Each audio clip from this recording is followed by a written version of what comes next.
In Chapter 2, we studied one-dimensional motion with constant acceleration. With a slight change in notation, we repeat the equations obtained there for an object whose motion is restricted to the x-axis. That is, ax equals, say, constant 1, vx equals vx0 plus axt, x equals x0 plus vx0 t plus 1 over 2 ax t square.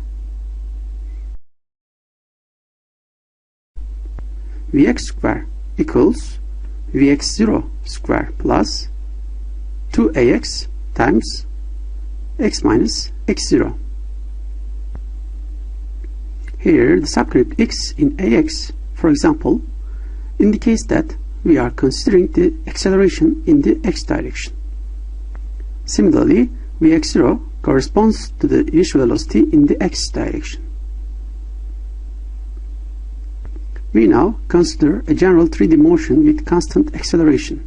Say a equals constant. With constant acceleration, we mean that all the three components of the acceleration vector are constant. That is, ax also constant, say constant 1, ay equals constant 2, and az equals constant 3. This, in turn, means that both the magnitude and the direction of the acceleration vector remain constant at all times. It is an empirical fact that the complicated 3D motion of an object with constant acceleration can be simplified considerably by analyzing the motion for each dimension separately. In other words, part of the motion on an axis does not have any influence on other parts on the other axis. This fact is actually a direct result of the so-called superposition principle, which we will mention again in the following chapter. Therefore, we can write sets of equations for the parts of the motion on the y and z axis. Just similar, and in addition to that we wrote for the part on the x-axis, we say that ay equals constant 2, vy equals vy0 plus ayt, y equals y0 plus vy0 t plus 1 over 2 ayt square, and vy square equals vy0 square plus 2ay times y minus y0. And also az equals constant 3, vz equals vz0 plus azt, z equals z0 plus vz0 t plus 1 over 2 az t square, and vz square equals vz0 square plus 2az times z minus z0. It is the power of mathematics that these three equations in these sets can be written succinctly in vector language as a equals constant, v equals v0 plus at, r equals r0 plus v0 t plus 1 over 2 a times t square.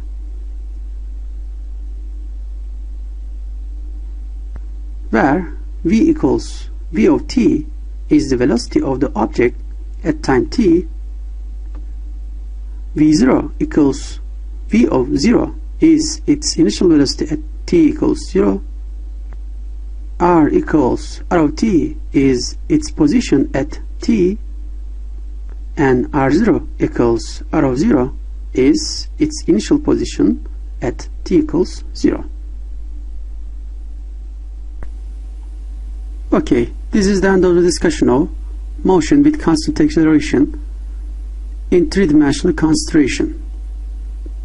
The next topic is the projectile motion, that is, motion with constant acceleration in a plane, that is, in two-dimensional space.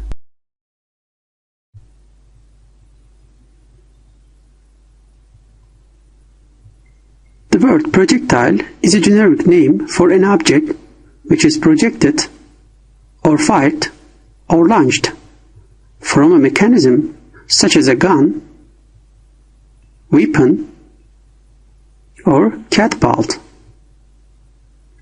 flies through the air and maybe lands some distance away.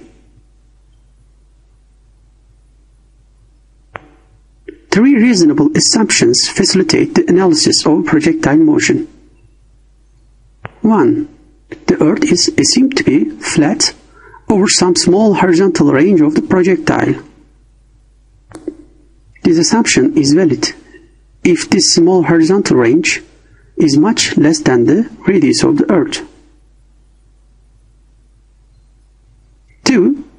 Air resistance is neglected. This is the weakest assumption to validate.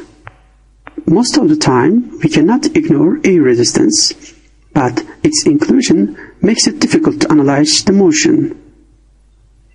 Nevertheless, if the projectile does not fly too fast, the neglect of air resistance is a fairly legitimate approximation.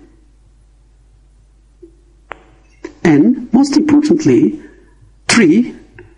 The projectile motion is assumed to be subject only to gravitational force, which results in a constant downward freefall acceleration of magnitude g equals 9.18 meters per second square. With constant freefall acceleration, we mean that we neglect the variation of g with altitude, which is reasonable if projectile motion takes place near the surface of the Earth. Under these conditions, projectile motion takes place in a vertical plane. Throughout this chapter, we assume that the projectile motion under question will be on the vertical xy plane, with the x-axis being the horizontal direction and the y-axis being the vertical direction. This means that the horizontal velocity of the projectile remains always constant, being equal at any time to the initial velocity. That is, Vx equals Vx0 equals constant. The sole vertical acceleration is always downward. It is convenient to write it as Ay equals minus g equals minus 9.80 meters per second square. It might be useful for a diligent student to note that the projectile's acceleration can also be written in the vector form as vector A equals g times minus j hat equals minus g j hat.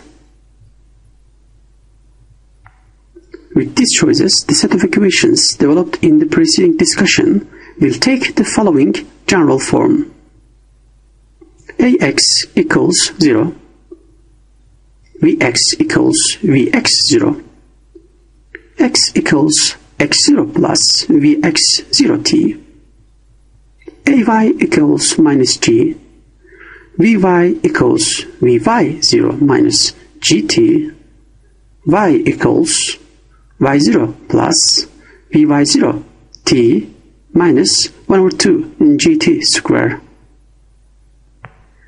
Here, since there is change in the vertical velocity, we have Vy square equals Vy0 square minus 2g times y minus y0.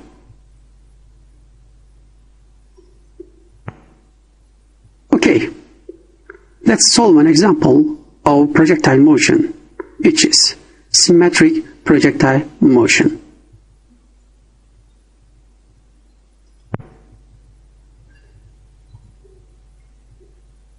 We now analyze the symmetric projectile motion as an example. We mean with symmetric that the launching and landing points of the projectile are on the same horizontal line or surface. In the following, we will prove that the y direction of the position vector is y equals tangent theta 0 x minus g over 2 times v0 square times cosine theta 0 square. The whole thing is multiplied by x square. This is called parabolic trajectory. And the maximum altitude h max is v0 square sine theta 0 square over 2g. And the horizontal range is r equals v0 square over g times sine 2 theta 0. Okay, let's try these formulas in the following discussion.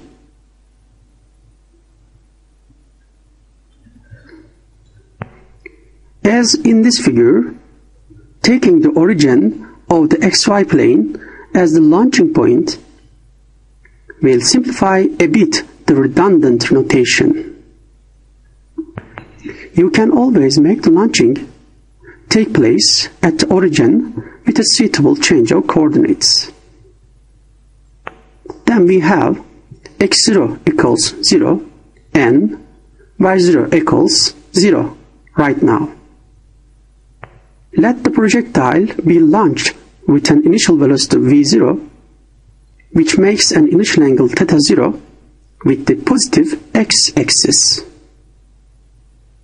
We have v0 equals vx0 I hat plus vy0 j hat, where vx0 and vy0 are the respective initial speeds in the x and y directions,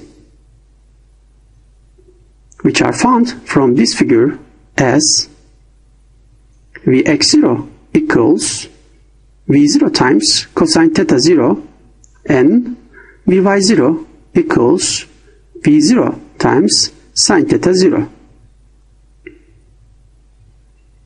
Now, there are only two equations that govern the motion on the horizontal x direction.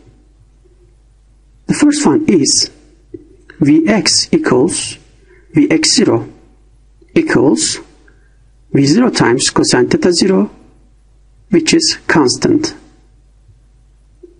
The constancy of the horizontal velocity is clearly illustrated in this figure. The second equation gives the x-coordinate of the projectile. That is, x equals x0 plus vx0 t equals 0 plus v0 cosine theta 0 t. Then we say that x equals v0 times cosine theta 0 t. There is nothing special about this result. Since v0 and theta 0 are constants, this equation tells us that the projectile's x-coordinate increases linearly with time t. The projectile's vertical motion can be analyzed by three equations. The first two are for the vertical speed. Vy equals vy0 minus g times t. That is, Vy equals v0 times sine theta 0 minus g times t. Here, the result tells us that the vertical speed Vy, which has an initial positive value Vy0 equals v0 sine theta 0, decreases as time goes on with the constant acceleration minus g. Then it becomes 0 at its highest point, and then it reverses its direction towards the Earth. That is, its numerical value becomes negative. the magnitude of this negative value increases with time at every moment, and the projectile hits the ground with the same vertical speed as its initial vertical speed. These are all markedly shown in this figure. The second equation relates the square of the initial vertical speed to that of the vertical speed at any later time. That is, Vy square equals Vy0 square minus 2g times y minus y0 equals V0 times sine theta 0 square minus 2g times y minus 0. The result is Vy square equals V0 times sine theta 0 square minus 2 times g times y.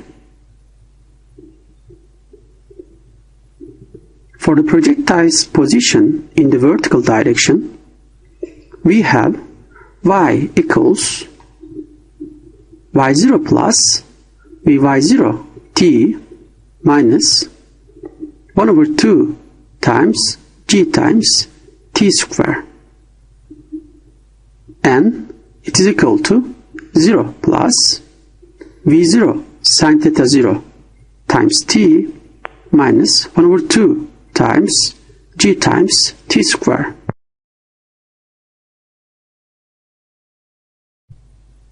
From the equation for x, that is x equals V0 cosine theta 0 times t, we obtain t equals x over V0 times cosine theta 0.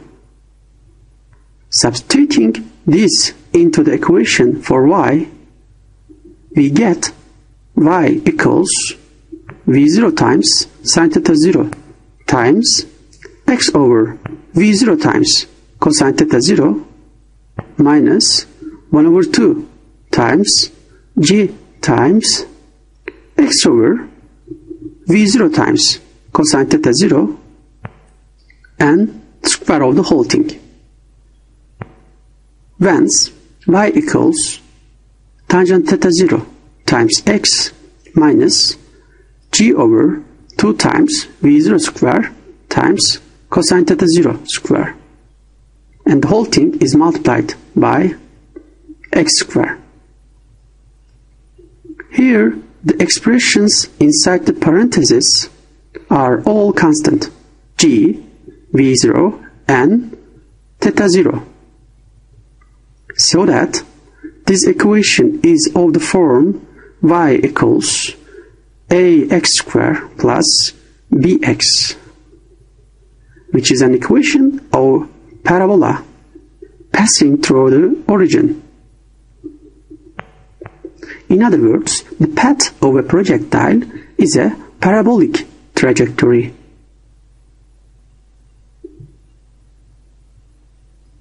At the instant the projectile's vertical speed Vy is 0, it will be in its maximum height called hmax, as shown in this figure.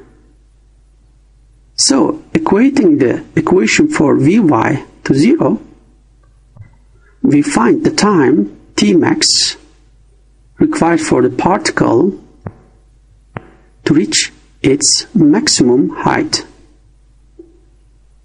Namely, Vy equals 0 equals V0 times sine theta 0 minus g times Tmax. Then the result for Tmax is V0 times sine theta 0 over g. Plugging this result into the equation for y, we obtain y equals hmax equals V0 times sine theta 0 times Tmax minus 1 over 2 times g times Tmax square.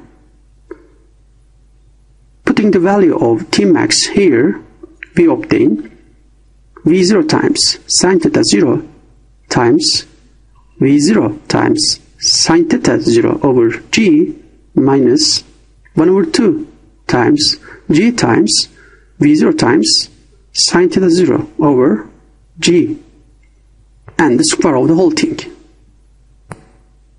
This leads to the maximum height for this symmetric projectile motion, such that h max equals v0 square times sine theta 0 square over 2g.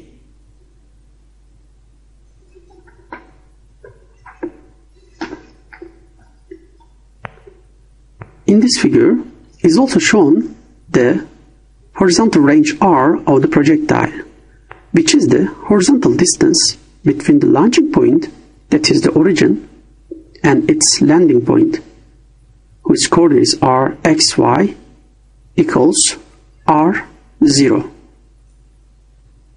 We see that the time tr required for the particle to reach this point is twice the time t max required to reach its maximum height. This means that tr equals 2 times t max equals 2 times v0 times sine theta 0 over g. Insertion tr into the equation for x results in the particle's horizontal range as x equals r equals v0 times cosine theta 0 times tr, which is equal to v0 times cosine theta 0 times 2 times v0 times sine theta 0 over g. Then we obtain 2 times v0 square times sine theta 0 times cosine theta 0 over g. Since 2 sine theta 0 times cosine theta 0 equals sine 2 theta 0 from the trigonometric relations, we write the expression for r in a more concise form as r equals v0 square over g times sine 2 theta 0. Don't forget that this result is valid if and only if we have a symmetric projectile motion. If the launching and landing points are not on the same horizontal level, you cannot use this result. This expression for r has 2 important consequences. The first one is that r is maximum when sine 2 theta 0 equals 1, which amounts to 2 times theta 0 equals 90 degrees, or theta 0 equals 45 degrees.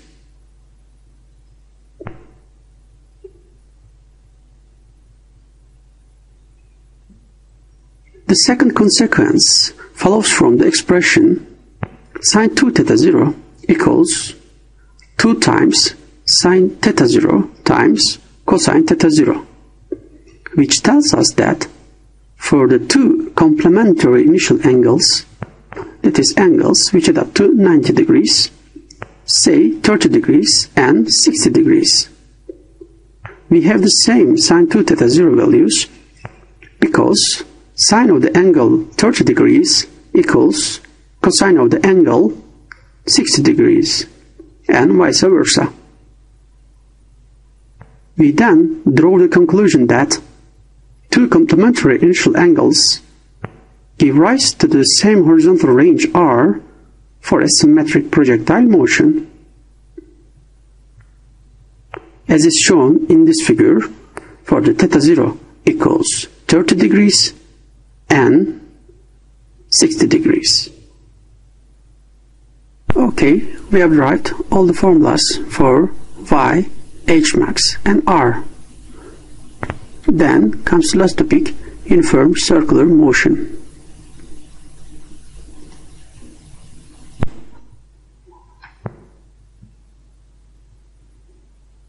If an object orbits a fixed point at constant or uniform speed, it is said to be in uniform circular motion. Although its speed v is constant, the velocity vector v of the object does change because its direction changes continuously, as is seen in this figure. Since acceleration by definition is the change in velocity vector v in time, the object does continuously undergo an acceleration. Out of its importance, it is convenient to state first the underlying properties of uniform circular motion. Uniform circular motion takes place in a plane, so that it is a two-dimensional motion. The path of the object might also be a circular arc, not necessarily a complete circle. The speed v of the object is always constant around its circular path. The velocity vector v of the object is everywhere tangent to its circular path. The acceleration a of the object is everywhere perpendicular to velocity vector and is always directed to the center of the circular path. In other words, a is radially inward. Because of this, the object's acceleration AR, is called radial acceleration or frequently centripetal acceleration. We shall show shortly that the magnitude of this radial acceleration is given by A equals AR equals V square over R, where V is the speed of the object and R is the radius of the circular path. You can easily verify that this expression has the correct unit of acceleration, meter per second square. If the object's path is a complete circle, its acceleration vector has no component along its velocity vector. That is, there is no tangential acceleration vector, namely at equals 0. We call the time T required for the object to complete one revolution as the period of the motion. Since the object travels a distance of 2πr in one revolution, it follows from the definition of speed that v equals 2πr over t, or t equals 2πr over v, which is in seconds.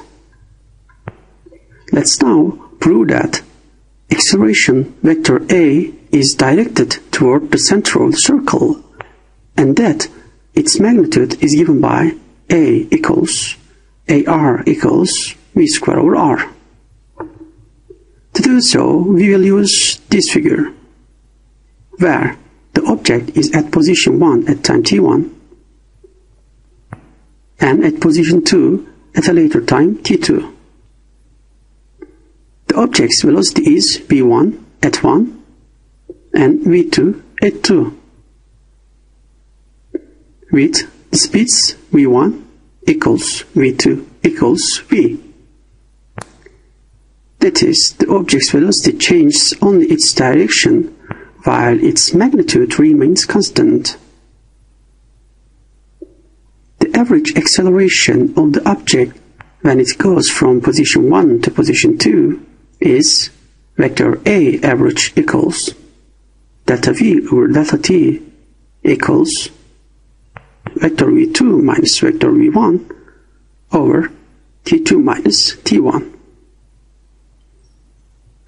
We are then required to determine delta v equals v2 minus v1, which we have performed graphically in the vector triangle shown also in this figure.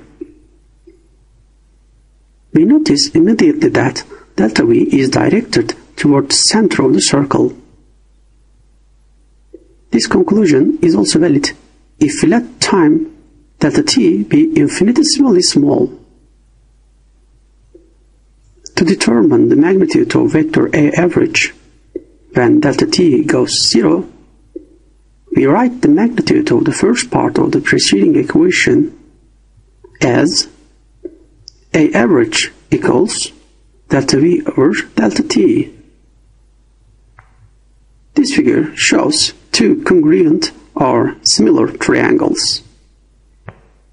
One on the left with sides delta S and R, and one on the right with sides delta V and V. The congruency condition gives us delta S over R equals delta V over V, or delta V equals V over R times delta S.